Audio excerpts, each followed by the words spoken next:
up and down with his bare feet, and then he stood still, watching Silverling as he ran far, far down the hall. As he stood thus, suddenly he heard from just around the corner the cooing of Starlein's doves.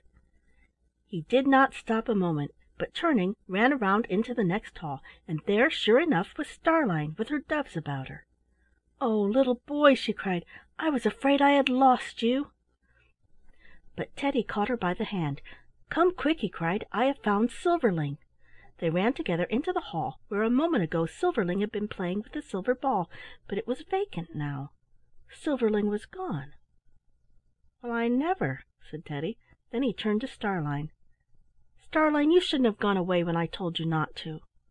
"I didn't," said Starlein. "I stayed right there." Teddy thought a while. "Then it must have been the wrong hall," he said. "But never mind, I'll find him again, and this time I'll surely bring him to you. Only wait here, no matter how long it is." "Stop! Oh, stop!" cried Starlein. She caught one of her doves in her hands and held it out to Teddy. "Here, little boy," she said, "take this with you, and if you can't find me again, give it to Silverling, and tell him he is to keep it for his very own."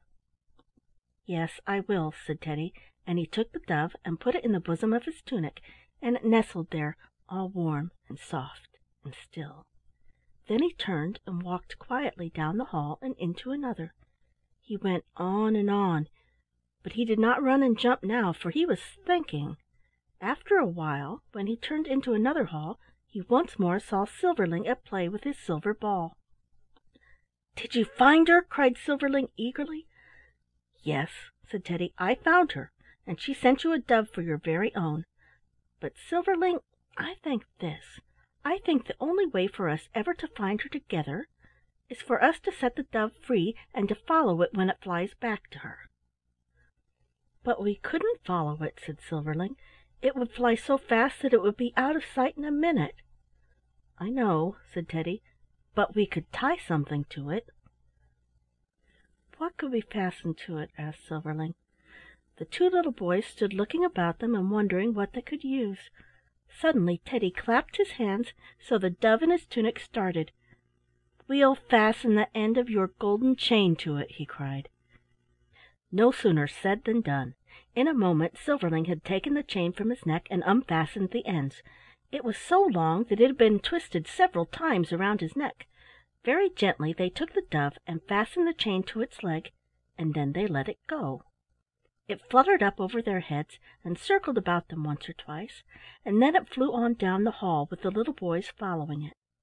They turned many a corner and went through many a door, and at last they came into a hall, and there was Starlein waiting for them with her doves about her. "Oh, Starlein!" cried Silverling. "Oh, Silverling!" cried Starlein. They ran to each other and threw their arms about each other's necks and kissed, while the white doves flew circling about them. Then they told each other how sorry they were that they had quarrelled, and that they would never do it any more, and then they kissed again. "And you may have the golden chain, Starlein," said Silverling. "No, no, you must keep it," said Starlein. "Oh, I know what we'll do," cried Silverling. "We'll give it to this little boy, because if it hadn't been for him we wouldn't have found each other."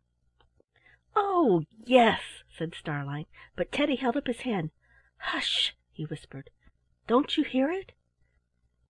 Then they all listened, and sweeter and clearer than ever before they heard the voice of the singing fountain in the beautiful garden. "It is the fountain!" cried Starlein and Silverling, half fearfully. They each caught Teddy by the hand, and all ran down the hall together, and the very first corner that they turned they found themselves at the door of the garden. The wind was blowing the lilies, the fruit on the wonderful trees shone and glistened in the sunlight, and the fountain— ah, the fountain was no longer singing, for the music box in the nursery had run down. Teddy looked about him. Instead of the garden, there was the flowery India room. The clock ticked, the fire crackled. He was back in bed once more, and he heard mamma speaking to Hannah in the hall outside, so he knew she was home again. "That is the end of that story," said the fairy of the Counterpane. End of chapter 3.